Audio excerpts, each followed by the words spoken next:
কৃষকের যেন সমস্যা না হয় তাই গ্রামের বদলে এখন থেকে অভিজাত এলাকায় লোডশেডিং দেওয়া হবে, সংসদে জানালেন প্রধানমন্ত্রী। অসাধু ব্যবসায়ীরা যাতে ইচ্ছামতো দ্রব্যমূল্য ঠিক করে জনদুর্ভোগ বাড়াতে না পারে, প্রতিযোগিতা কমিশনকে কঠোর নজরদারির তাগিদ রাষ্ট্রপতি মোহাম্মদ শাহাবুদ্দিনের। চীনের সাথে বাংলাদেশের তিস্তা প্রকল্প বাস্তবায়নে কাজ করার আগ্রহ প্রকাশ করেছে ভারত, জানিয়েছেন পররাষ্ট্রমন্ত্রী ডক্টর হাসান মাহমুদ।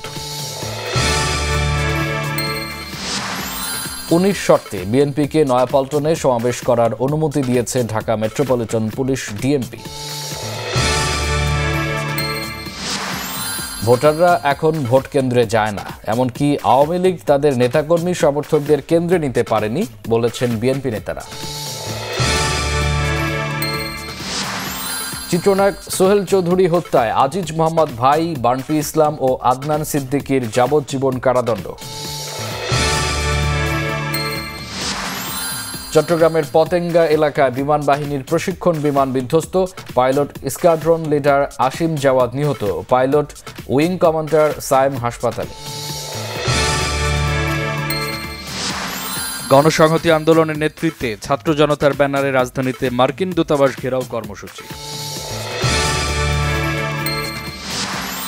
যুক্তরাষ্ট্রের ফ্লোরিডায় এবার ভুল করে এক বিমান সেনাকে গুলি করে হত্যা করেছে পুলিশ। মিরপুর স্টেডিয়ামে জিম্বাবুয়ের বিপক্ষে বাংলাদেশের চতুর্থ টি-20 আজ।